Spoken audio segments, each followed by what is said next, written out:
What if nearly everything you learned about American history was sanitized, simplified, or strategically omitted?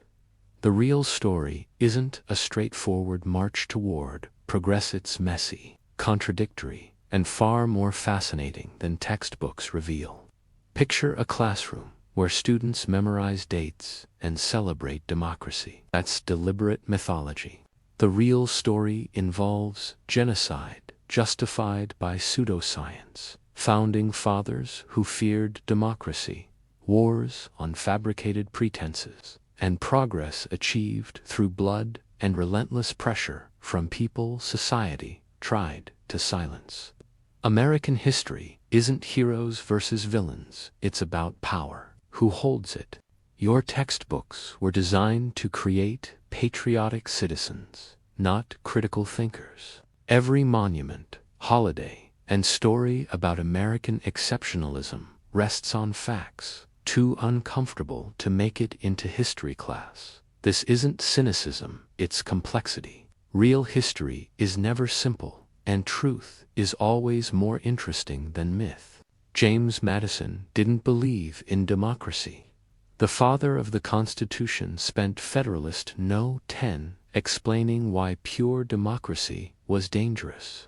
He worried about tyranny of the majority. What if common people actually made decisions? His solution was a republic with so many buffers between people and power that popular will could be safely diluted. The founders had seen Shays' rebellion, and it terrified them. What if people with nothing voted themselves something? You've heard the Electoral College protects small states. That's sanitized. The truth: founders didn't trust you to choose the president. Electors were supposed to be wise men of property who could override foolish popular choices. Hamilton was explicit in Federalist No. 68. The system would ensure the president was chosen by men most capable of analyzing the qualities. It was never about protecting small states. It was about protecting the ruling class from democracy. When the Constitution was ratified in 1788, only white men with property could vote. About 6% of the population. Women, enslaved people, free blacks, indigenous peoples, and propertyless white men couldn't vote. You needed significant wealth to qualify. This wasn't democracy, was oligarchy with democratic window dressing. The Constitution counted enslaved people as 3/5 of a person for representation. But enslaved people couldn't vote or participate in government. This meant slaveholders got extra political power based on people they held in bondage. Virginia dominated early politics because it had the largest enslaved population, giving it the most electoral votes. 4 of the first 5 presidents were Virginians, not despite slavery, but because of it. Jefferson wrote, "All men are created equal," while owning over 600 people. He wasn't conflicted. As we imagined, he convinced himself black people were inherently inferior, publishing this in Notes on the State of Virginia. He lived intimately with enslaved people, saw their intelligence daily, and still held them in bondage. Sally Hemings bore his children while remaining his property. One major grievance in the Declaration was that Britain prevented colonists from taking indigenous land. The proclamation line of 1763 reserved Western lands for native peoples, which was intolerable to colonial land speculators like George Washington. When Jefferson complained about King George exciting merciless Indian savages against colonists, he was protesting Britain's prevention of westward expansion. Independence meant freedom to pursue genocide without British interference. Washington owned over 300 enslaved people, while president in Philadelphia, which had gradual emancipation laws. He rotated enslaved people every few months to prevent them gaining freedom. Ona Judge escaped in 1796, and Washington spent years using presidential power trying to recapture her. She lived in fear the rest of her life.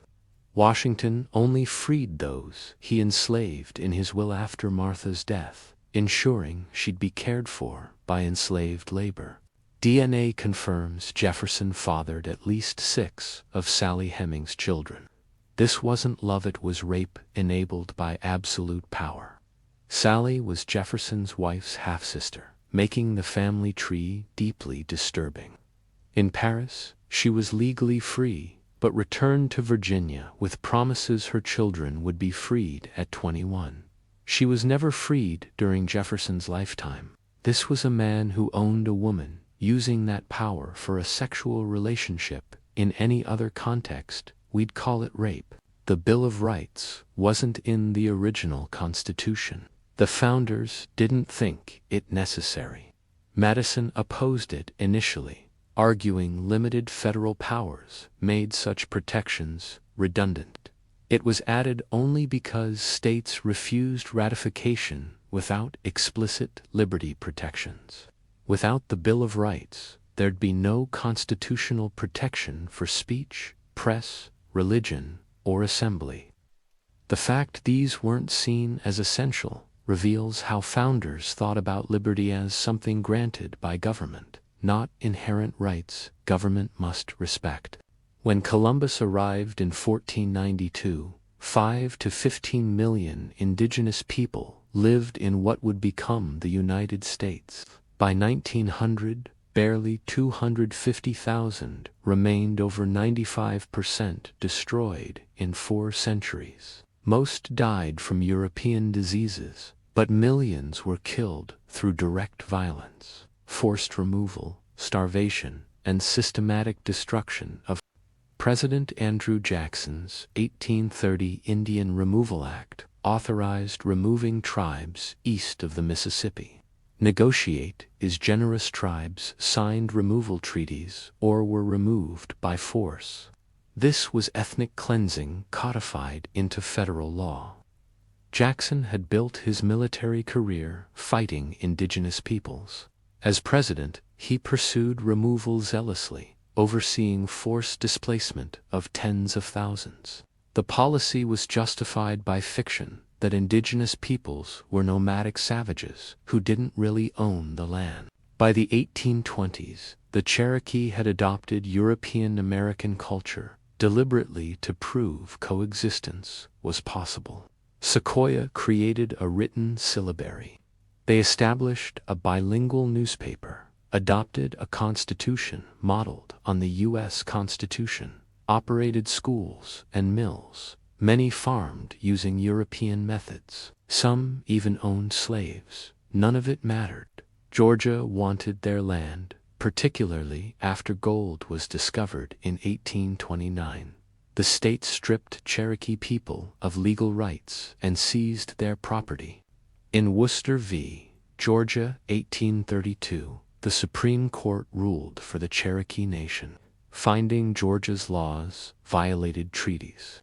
Chief Justice Marshall wrote that indigenous nations were distinct, independent political communities. Jackson allegedly responded, "John Marshall has made his decision. Now let him enforce it." Whether he said those exact words is disputed, but he ignored the court's ruling and proceeded with removal. The result was the Trail of Tears. In 1838, federal troops forcibly removed 16,000 Cherokee people at gunpoint. Many had no time to gather belongings. They were held in stockades, then forced to march over 1,000 miles to Indian Territory in late fall and winter. They had inadequate clothing, insufficient food, no medical care. Disease spread: measles, whooping cough, pneumonia, tuberculosis. People died daily. Approximately 4,000 Cherokee died, 1 in 4 forced to march. An entire generation of elders died, taking knowledge and traditions with them. In 1848, 300,000 indigenous people lived in California. By 1870, 30,000 remained, a 90% decline in 22 years. This wasn't primarily disease, it was systematic extermination. California paid bounties for native scalps and body parts. The state funded militia expeditions to hunt and kill indigenous people. One program paid $5 per Indian head, 25 cents per scalp. These weren't military operations, they were hunting parties targeting women, children, and elderly people. Governor Peter Burnett told the California legislature in 1851 that a war of extermination will continue to be waged between the races until the Indian race becomes extinct, must be expected. This wasn't a fringe opinion. This was the governor advocating genocide as state policy with substantial public support. The legislature responded by passing laws effectively legalizing indigenous enslavement through apprenticeships and vagrancy auctions. On November 29, 1864, Colonel John Chivington led 700 soldiers attacking a peaceful Cheyenne and Arapaho village, flying an American flag and white flag of surrender. They killed 150 to 200 people, 2/3 women and children. Soldiers' mutilated bodies took body parts as trophies. Children begging for mercy were shot down. Chivington was a Methodist minister who defended the massacre, saying he believed it is right and honorable to use any means under God's heaven to kill Indians. He was never prosecuted. 60 million buffalo roamed the Great Plains in the early 19th century. By 1890, fewer than 1,000 remained. This was deliberate extermination pursued as military strategy. Commercial hunters slaughtered buffalo by the millions, often taking only hide or tongue. The U.S. Army encouraged this. Military leaders understood they were destroying plains, people's economic foundation. General Sheridan testified against protecting buffalo, arguing hunters were destroying the Indians' commissary. He said they should receive bronze medals with a dead buffalo on one side and a dead Indian on the other. This wasn't a fringe position, it was official military strategy. Without buffalo, plains peoples couldn't sustain traditional life. Starvation forced them onto reservations where they became dependent on inadequate government rations. The U.S. signed over 370 treaties with indigenous nations between 1778 and 1868. It violated virtually every single one. This wasn't accidental, it was systematic policy. Treaties would promise permanent ownership. Then promises were broken when settlers wanted the land or resources were discovered. The pattern repeated: make a treaty, wait, then break it when inconvenient. The 1868 Treaty of Fort Laramie guaranteed the Black Hills' sacred Paha Sapatu, the Lakota, for absolute and undisturbed use and occupation. In 1874, Custer led a military expedition into the Black Hills, violating the treaty, and discovered gold. When the Lakota refused to sell, the government declared them hostile and sent the army.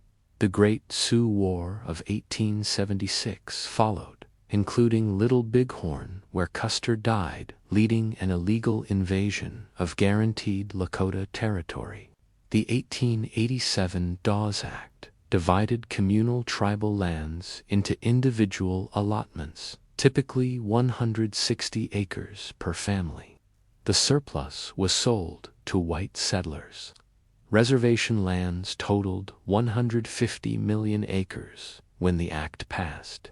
After allotments, 90 million acres of surplus was sold. Indigenous peoples lost 2/3 of their land in less than 50 years. Many allotments were on marginal land, and when they came out of trust, white speculators used fraud to acquire them for pennies. Captain Richard Henry Pratt's motto for the Carlisle Indian Industrial School became policy for the entire federal boarding school system. Kill the Indian in him and save the man. Indigenous children were forcibly taken from families and sent to boarding schools where they were forbidden to speak their languages, practice their religions, or maintain cultural connections. Hair was cut, names were changed. Speaking native languages brought severe punishment: beatings, locked closets, denial of food.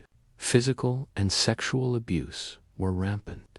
Children were beaten for minor infractions. Diseases spread in overcrowded dormitories. Medical care was inadequate. Death rates at some schools approached 50%. When children died, bodies were buried in unmarked graves. Parents weren't always notified. The psychological trauma was devastating. Children caught between two worlds, no longer fully part of indigenous communities, but never accepted as equals in white society. The boarding school system operated from the 1870s until 1973. People alive today attended these schools and experienced the abuse firsthand. Canada has acknowledged its residential school system as cultural genocide and begun truth and reconciliation. The United States has barely begun this process. There's been no comprehensive investigation. Most Americans don't know it existed. Unmarked graves remain mostly unidentified. By 1860, the nearly 4 million enslaved people represented more wealth than all railroads, factories, and banks combined. Total assessed value was approximately $3 billion, more than 3 times the value of all manufacturing capital.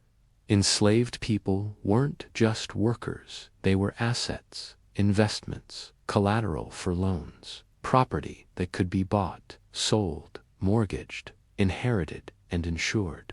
New York banks loaned money to Southern planters using enslaved people as collateral. When planters defaulted, banks literally owned human beings. New York merchants sold to plantations and bought cotton from them. Shipyards built transport ships. Insurance companies insured enslaved people as property. The city's port processed most cotton exported from the United States. When the Civil War began, there was serious discussion about New York seceding rather than losing profitable Southern connections. The celebrated Lowell Mills ran entirely on cotton picked by enslaved people. Every yard of fabric, every dollar earned, every wage paid to mill girls, all depended on slavery. The Industrial Revolution in New England was financed by slavery. The families who became wealthy from textile manufacturing built fortunes on cotton picked by people held in bondage. Aetna, New York Life, and other companies that still exist issued policies on enslaved people. These weren't minor sidelines, they were standard business, advertised openly. Policies created perverse incentives. Slavers could profit from enslaved people's deaths. When enslaved people died from accidents, disease, or violence, insurers paid claims like for any other property damage. After the international slave trade was banned in 1808, a massive domestic trade developed. Approximately 1 million people were bought in the Upper South and sold in the Deep South between 1800 and 1860. The Second Middle Passage. This was systematic family destruction. People were sold away from spouses, parents from children, siblings separated, communities torn apart. Professional slave traders marched people in chains hundreds of miles to markets in New Orleans and Natchez. The system included systematic rape of enslaved women by white men. Enslaved women had no legal protection against sexual assault. Their enslavers owned their bodies.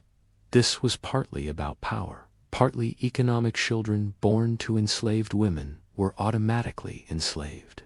When a white enslaver raped an enslaved woman and she gave birth, he increased his property holdings. The child became his property to work, sell, or give away.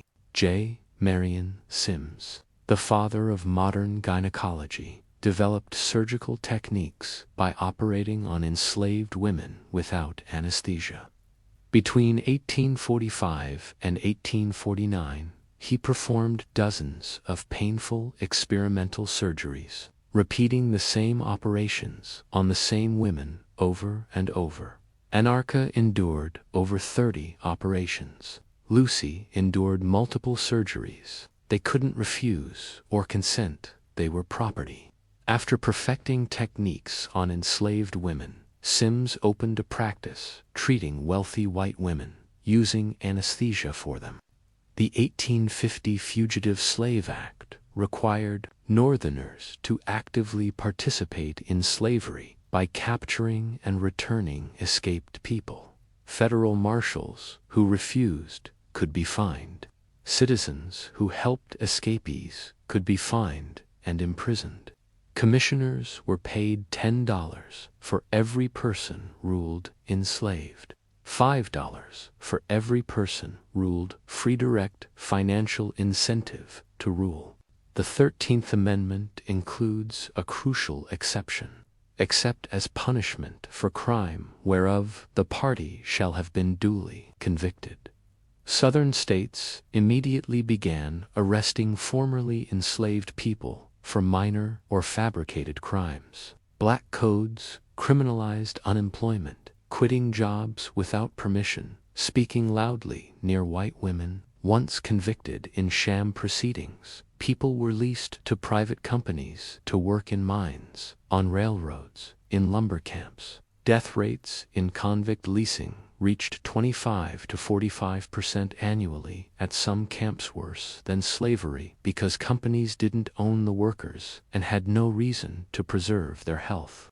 Median white family wealth is approximately 10 times median black family wealth. This isn't coincidence or cultural differences, the direct result of slavery and Jim Crow.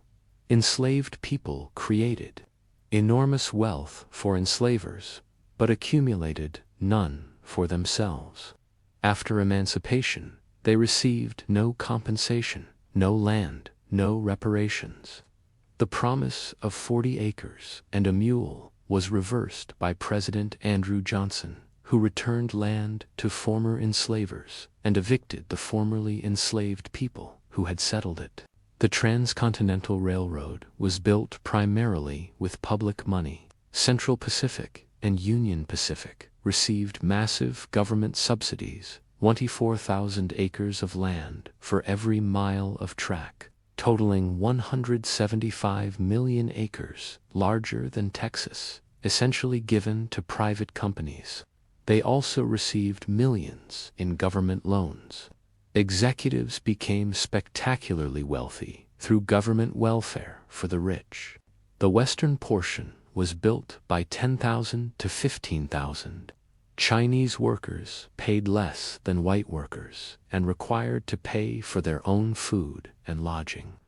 They were assigned the most dangerous jobs, drilling through the Sierra Nevada, dangling from cliffs to place dynamite. Avalanches buried entire camps. When they struck in 1867 demanding equal pay, the company cut off their food supply.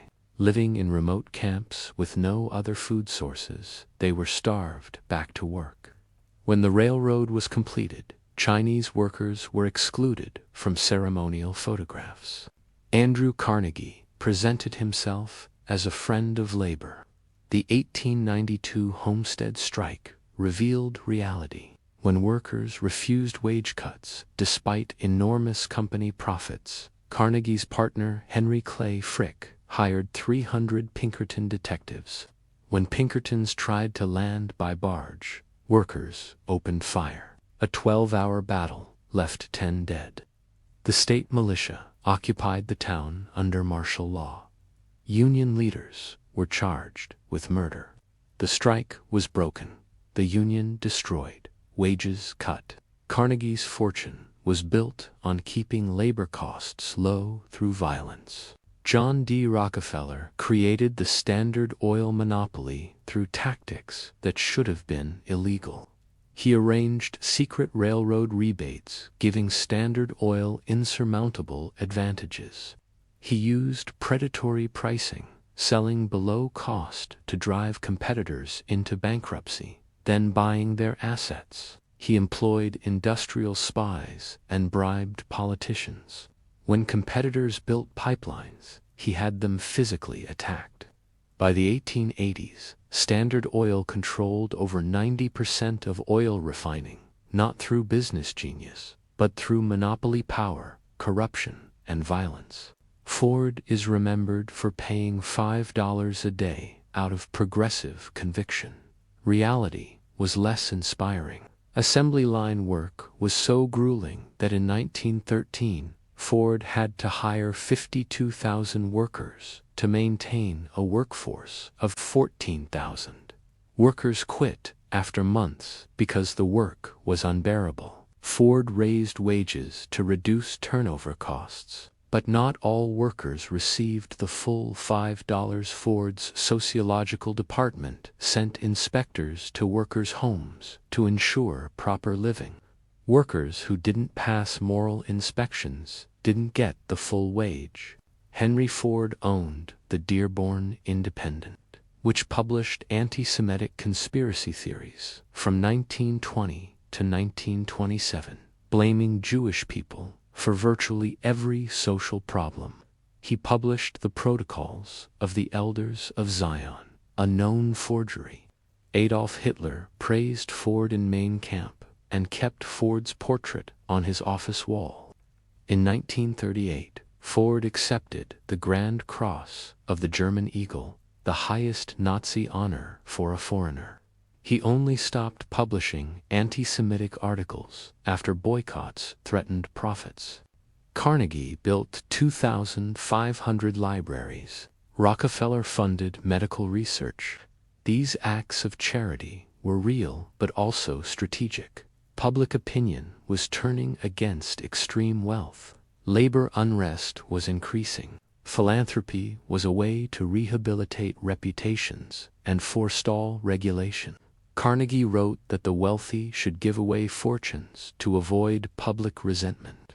Philanthropy wasn't altruism, it was calculated strategy for preserving inequality. The libraries and universities were built with profits extracted from workers, paid starvation wages, and violently prevented from organizing. On May 4, 1886, someone threw a bomb at police dispersing a Chicago labor rally. 7 officers died. Police opened fire, killing at least 4 civilians. 8 anarchist labor organizers were arrested, though no evidence connected them to the bomb.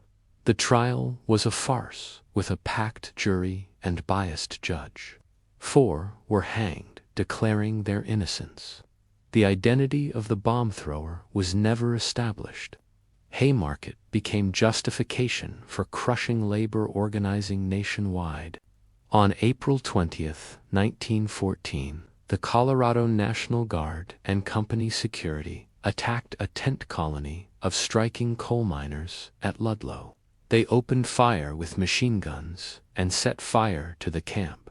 21 people died. 2 women and 11 children suffocated and burned in a pit they dug under their tent for protection.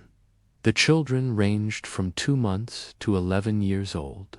News of the massacre sparked armed uprising across southern Colorado before being suppressed by federal troops. No National Guard officers or company security were prosecuted.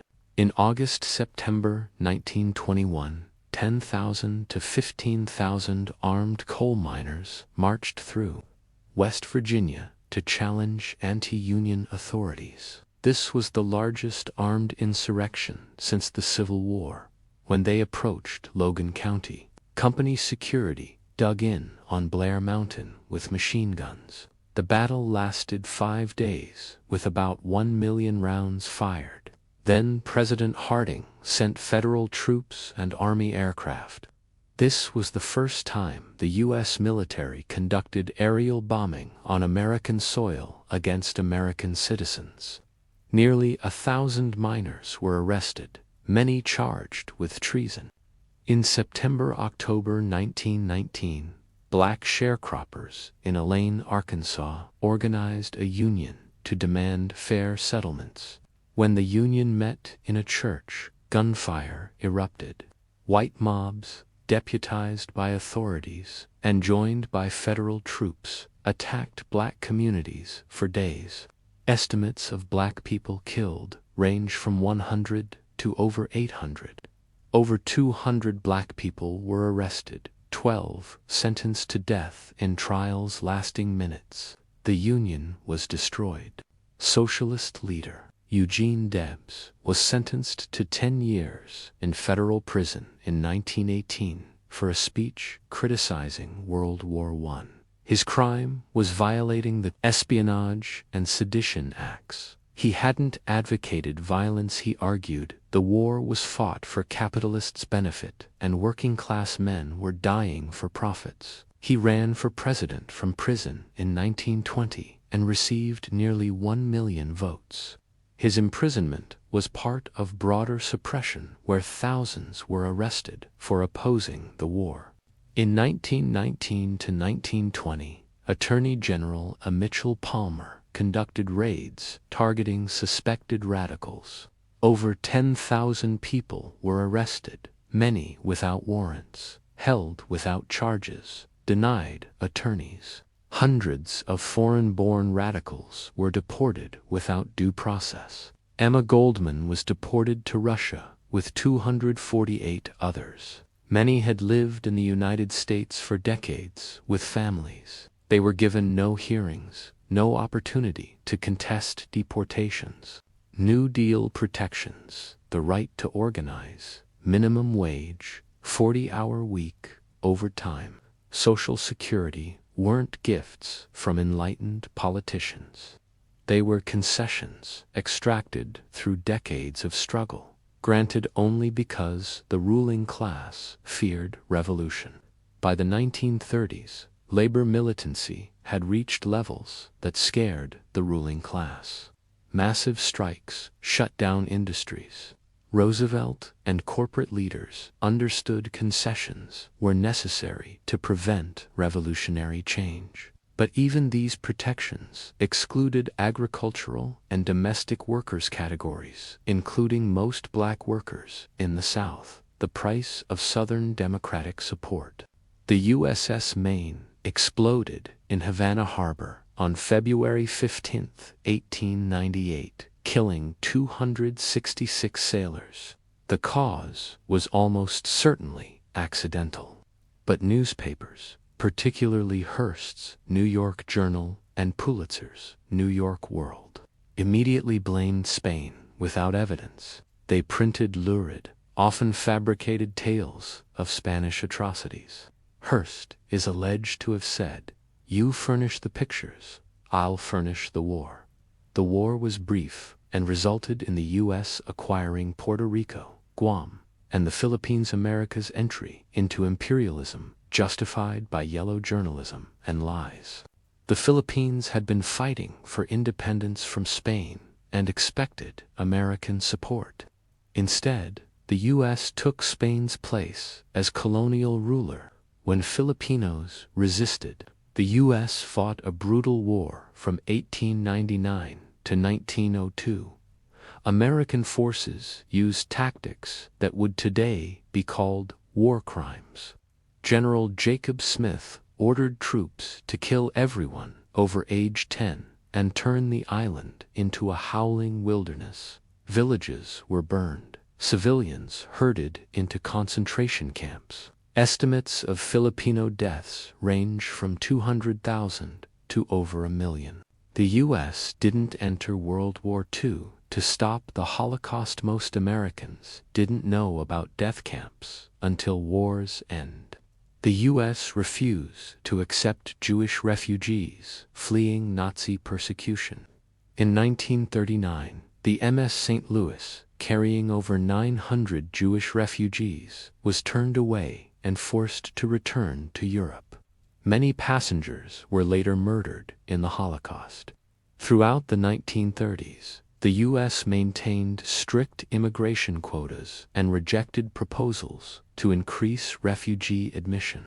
The internment of 120,000 Japanese Americans is acknowledged as injustice but presented as misguided security concerns. Reality is darker. There was no military necessity. FBI Director Hoover said so at the time. No Japanese American was convicted of espionage or sabotage during the war. Internment was driven by racism and white farmers wanting to eliminate Japanese American economic competition. 2/3 of those imprisoned were American citizens. Most lost everything. The Supreme Court upheld internment in Korematsu, a decision never explicitly overturned. Atomic bombs are justified as necessary to end the war without a costly invasion. But Japan was already defeated, and the Soviet Union was about to enter the war. Several high-ranking U.S. military officers believed the bombs were unnecessary. Eisenhower told Stimson, "Japan was already defeated, and dropping the bomb was completely unnecessary. The bombs may have been dropped less to defeat Japan than to demonstrate American power to the Soviets." Over 200,000 people, mostly civilians, died. In August 1964, North Vietnamese patrol boats allegedly attacked U.S. destroyers in the Gulf of Tonkin. Johnson used this to obtain congressional authorization for military action, but the details were murky. The second alleged attack, the one prompting war powers, never happened. It was phantom signals on radar. Declassified documents revealed the Johnson administration lied to Congress and the public, presenting phantom attacks as real to obtain authorization for a war that would kill over 58,000 Americans and over 3 million Vietnamese, Laotians, and Cambodians. The Pentagon Papers, leaked by Daniel Ellsberg in 1971, revealed the government had known for years the war was unwinnable but continued fighting to avoid embarrassment of defeat. 4 presidents escalated involvement while lying about progress. The papers showed repeated lies about the war's aims, likelihood of success, and extent of involvement. The government prosecuted Ellsberg for revealing lies rather than acknowledging them. The 2003 invasion of Iraq was justified by claims Iraq possessed WMDs, was developing nuclear weapons, had al-Qaeda connections, and posed imminent threat. Every major claim was false. The aluminum tubes were for conventional rockets. The mobile biological weapons labs were hydrogen production facilities. The Prague meeting never happened. The yellowcake uranium was based on forged documents. Weapons inspectors found no evidence. The Bush administration knew, or should have known, intelligence was dubious, but presented it as certain. The war killed hundreds of thousands, cost trillions, destabilized the Middle East, and led to ISIS. No one was held accountable. Rosa Parks wasn't just a tired seamstress who spontaneously refused to give up her seat. She was a trained activist who had attended workshops on nonviolent resistance at Highlander Folk School. She was secretary of the Montgomery NAACP and had been investigating racial violence for years. Her act was planned. The movement had been looking for the right plaintiff to challenge bus segregation. King has been sanitized by history. He's remembered for the "I have a dream" speech and vague platitudes. The real King was far more radical. He called for massive wealth redistribution, saying there are 40 million poor people here, and one day we must ask why. He opposed the Vietnam War explicitly. He supported striking workers. He was planning the Poor People's Campaign, demanding jobs, income, and housing for all when assassinated. King was not beloved in his time. A 1966 Gallup poll showed nearly 2/3 of Americans had an unfavorable opinion of him. He was called an agitator, extremist, communist. White moderates constantly urged Black Americans to wait, be patient, not be disruptive. The same people who celebrate King today would likely have opposed him during his lifetime. FBI Director Hoover called King the most notorious liar and ran illegal surveillance. The FBI tapped his phones, bugged hotel rooms, and compiled files on his personal life. In 1964, the FBI sent King an anonymous letter with a recording of extramarital encounters that strongly suggested he should commit suicide. King, there is only one thing left for you to do. You know what it is. You are done. This attempt to blackmail King into suicide was sent by federal government agents. During Freedom Summer 1964, James Chaney, Andrew Goodman, and Michael Schwerner were murdered by Ku Klux Klan members working with local law enforcement. Deputy Sheriff Cecil Price arrested them on a traffic violation, held them until night, then released and followed them. Klansmen, including Price, stopped them, shot them, and buried their bodies. This wasn't isolated. Civil rights workers were murdered, churches bombed, houses burned throughout the South, with local authorities often complicit. The Black Panther Party has been demonized as violent extremists, but their full program is rarely taught. Yes, they believed in armed self-defense and carried weapons openly, which was legal. But they also ran free breakfast programs, feeding tens of thousands, health clinics, schools, and community services. They demanded land, bread, housing, education, clothing, justice, and peace. The breakfast programs were so successful, the federal government eventually adopted similar programs. Fred Hampton, chairman of the Illinois Black Panther Party, was killed in a police raid on December 4, 1969. He was 21. Chicago police, working with the FBI, raided Hampton's apartment at 4:45 a.m., firing nearly 100 shots. Hampton was shot twice in the head while sleeping. Evidence revealed Hampton had been drugged the night before by FBI infiltrator William O'Neill. The raid was planned by the FBI as part of COINTELPRO to neutralize Hampton.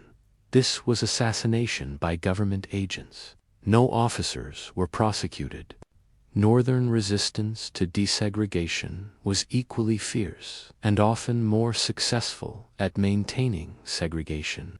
In Boston, 1974, 1975, white parents and students violently opposed busing. Mobs attacked buses carrying black students, threw rocks, beat black people. Police escorted buses. The National Guard was deployed. Northern school segregation remains deeply entrenched through residential segregation and local funding systems. Between 1932 and 1972, the U.S. Public Health Service studied progression of untreated syphilis in black men in Alabama. 600 men were enrolled in what they were told was a study of bad blood.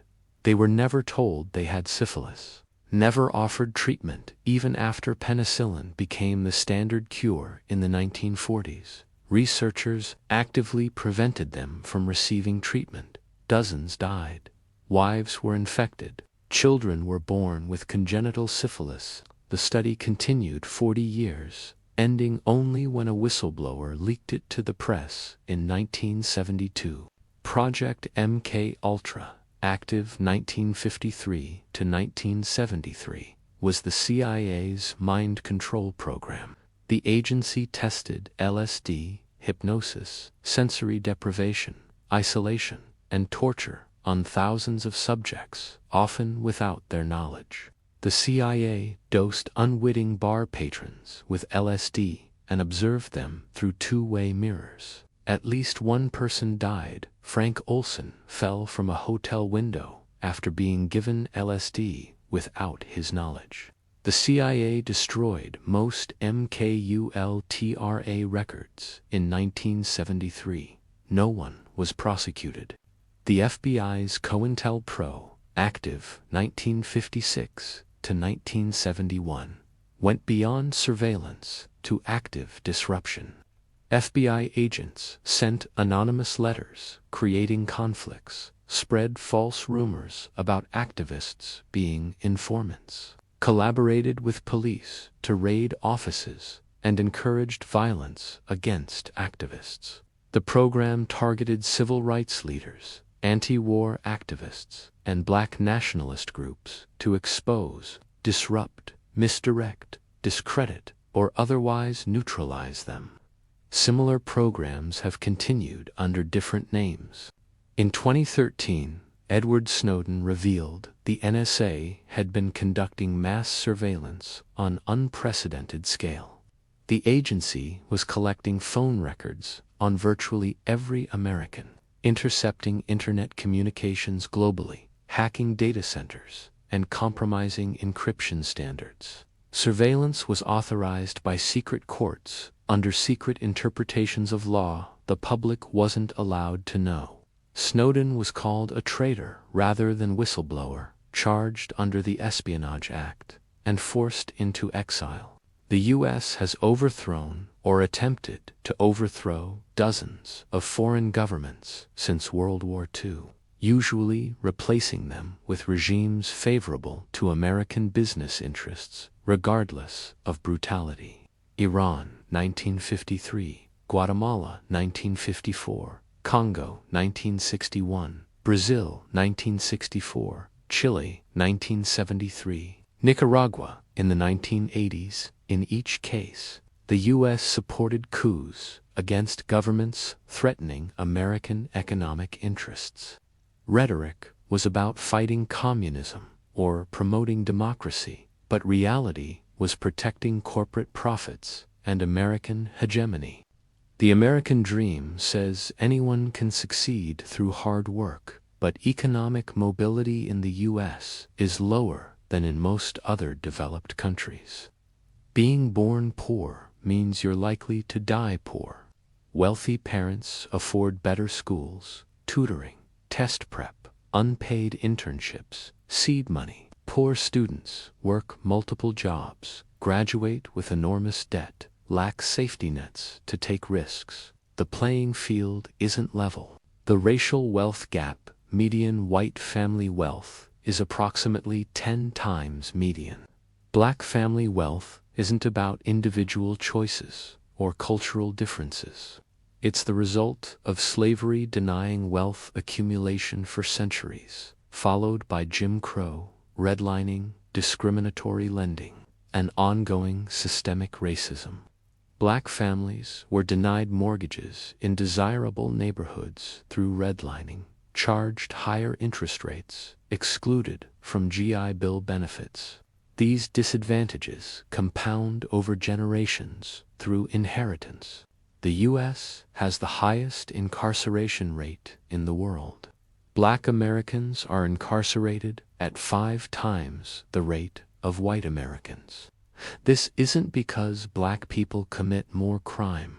Drug use rates are similar, but black Americans are far more likely to be arrested, charged harshly, convicted, and sentenced longer. The system produces racial disparities at every stage through concentrated policing, harsh charging, and severe sentencing.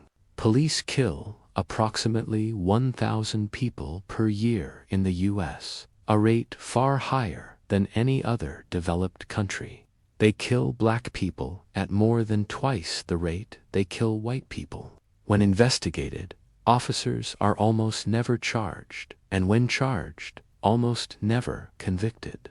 This isn't a few bad apples, it's a system granting Police nearly unlimited authority to use violence with virtually no accountability.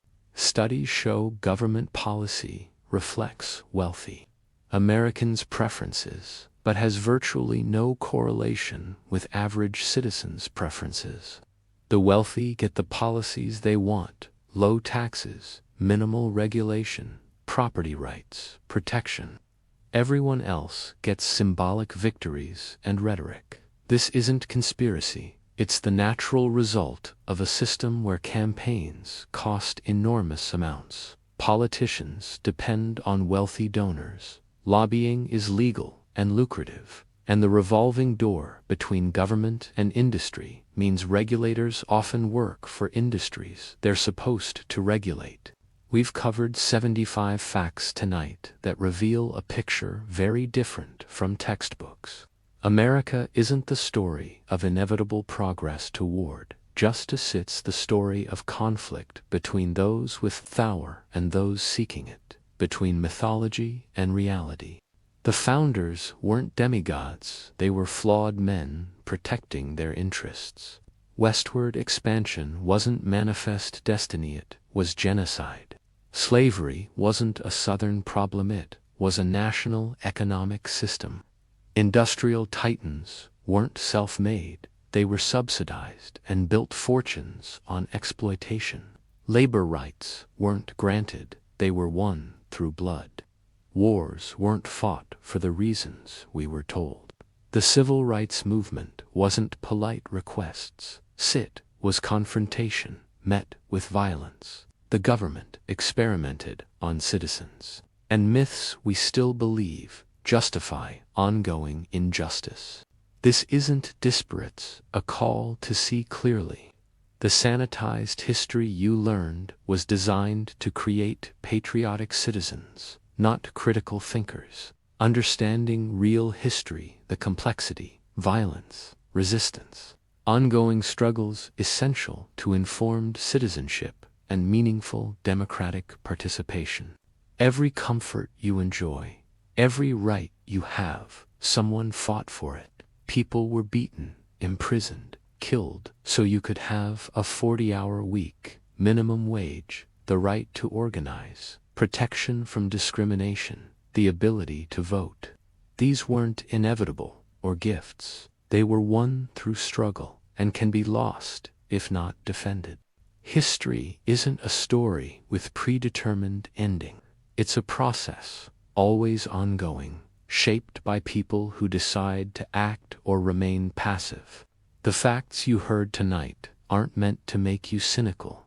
They're meant to help you see clearly, understand how change happens, and recognize you're part of an ongoing story that isn't finished.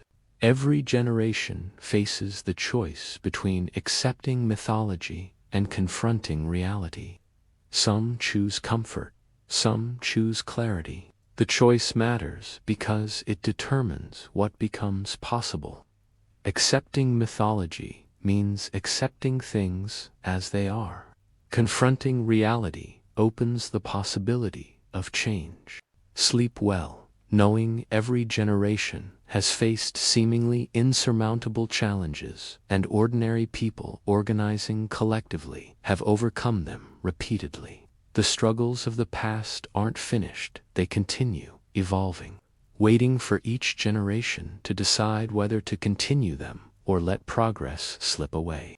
Rest now. Tomorrow is another day, another chance to see clearly and act accordingly. The real American story, messy, violent, contradictory, inspiring, ongoing, continues. You're part of it now. Armed with knowledge they didn't teach you in school, but that you need to understand the world as it actually is.